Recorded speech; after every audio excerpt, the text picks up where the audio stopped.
Hi guys, this is Tim with InflatableOffice and Event Office, and today we're going to go over some more Google AdWords stuff. As you can see on my screen here, I'm going to talk to you a little bit about writing an ad for Google AdWords. So I've set up a little bit of an ad here and just wanted to kind of pick through it with you. So you can see when you're creating an ad, one of the things that you give it is a final URL. Okay, generally you're not going to want to use a home page for your URL, in my opinion. What you want to do is you want to take them to a place where they don't really have a lot of options other than to do what you want them to do. And a lot of times that would be either maybe submitting their information to get a price on something, or to potentially submit an inquiry saying they're interested in something, or maybe you would send them to a certain landing page that that you would want that's specific to what they're searching for. So in this example here right now, this is very general. You see, I have them going to a home page. I'm looking at my ad is just says inflatable rentals. That's very generic. I am doing here, I just wanted to show you this, that you can put the keyword insertion in here. So if they typed in slide, birthday party slide or something, that would show up here, birthday party slide, and then it would show inflatable rentals.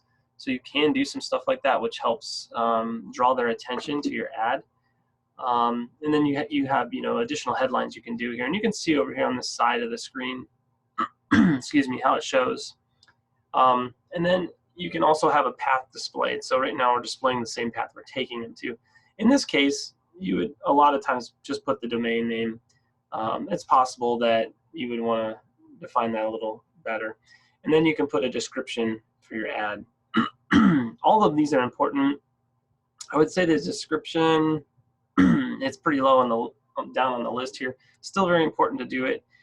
Do a good job with it, because some people will read that, but most people are going to click based on what they find in the headlines of the ad. So I specifically made this really general, and this is how people will most of the time set up their ads, and they'll try to make 1 or 2 ads that apply across the board for their company, and that's probably not the best way to do it. What you are better to do is make a lot of ads and make them very specific, so that when people are searching for something, they actually get what they want. So if someone was searching for birthday parties, let me just get rid of this for a minute. If someone was searching for like birthday party slide, and you had that keyword in your keywords, and it was showing this ad right here, they're not going to be as likely to click on this as they would if we were to do some stuff like this. So for one, we would probably want to take them to our slides page, right?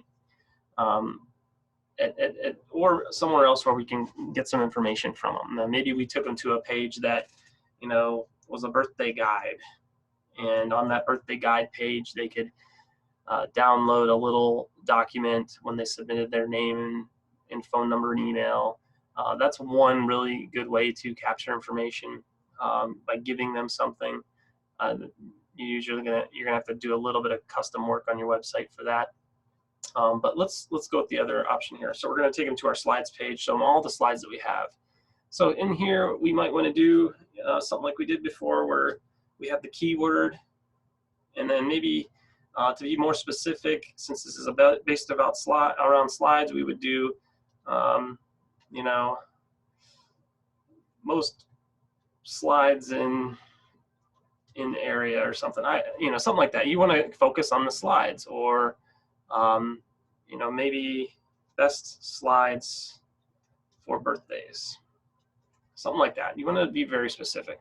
So and then maybe down here for the other part of the headline, we would say something like best let's see, so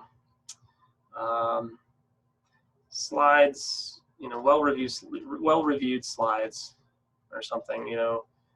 Maybe something that would make people think that there's other people who like what we're doing. Or maybe it would be something like birthday party slides loved by all or something. And that's too long, but you get what I'm saying here. So we're going to want to do something that's very specific to that ad that those keywords we're trying to capture, because that's going to make them more likely to click on it. And then down here, we also want to be very clear with what we're doing, right?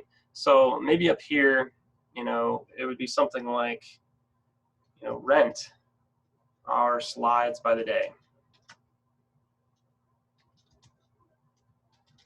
That might be a good headline. You want to be so specific. You almost want to say, you will pay me money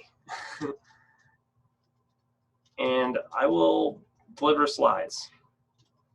You want it to be that specific because you want to filter out people who are just looking around and they're not intending on buying. We do not want them to click your ad unless they're going to be a customer or very strongly are a potential customer. Maybe someone's searching for birthday slides, but they want to purchase one and they don't want to rent. So if they see that rent option and that rent text in here, then they're going to say, well, I'm not going to click that. And that's what you want. You don't want them to click it. Otherwise, you're using up your budget on people who aren't going to be customers. And you're missing later on, you're going to miss someone who could have been a customer. So this is what I really want to impress upon you. And probably you'll just put the normal path, but it's possible you might want to do something like display slides for birthdays, even though that's not where they're going, and that's too long. But you get what I'm saying here. So you could even do, slides and then birthdays or vice versa.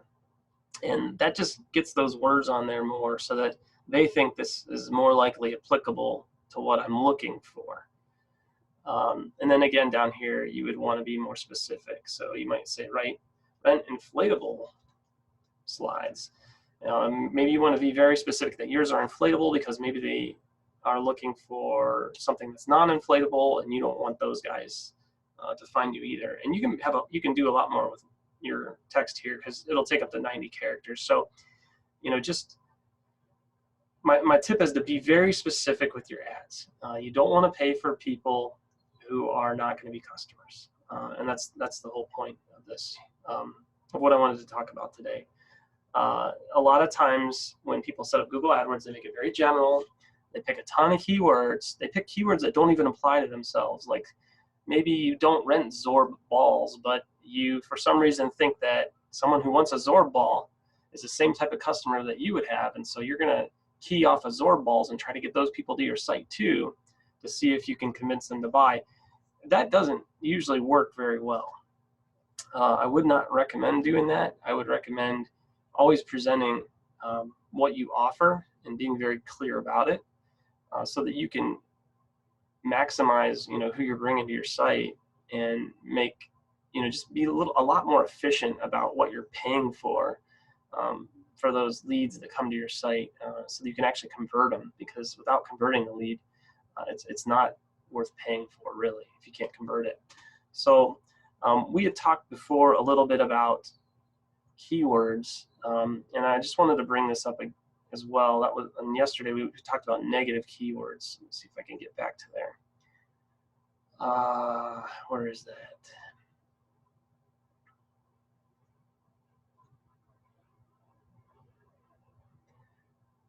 I can't find my way around here. There we go. Keywords. So if we go to keywords, you can see, we talked about negative keywords and we went through our search terms to see what keywords we would want to exclude.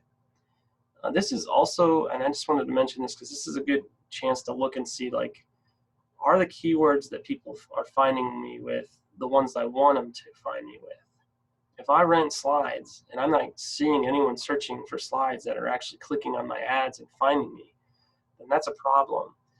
Same thing if I'm doing bounce houses, or maybe I have a rock wall, same sort of thing. Like, I should see those keywords showing up in here. If they're not showing up in this, then I need to do something different to attract those people. My ads might not contain that information. Maybe I'm missing those keywords in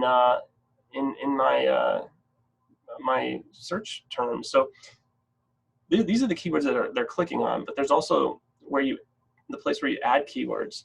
And so I think that's right here, where you can kind of look and see what different keywords you want to add. You can see ours are there's very few options for ours, but you know, you might want to do some work with that too. And you can set up multiple campaigns. So you could have a campaign just for slides. You could have and do a lot of different things like that. The other thing that I wanted to mention was Google generally pushes two different campaigns. It's like search and a content, or a display and search. Right now, if you want to pause your display ads, that might not be a bad idea.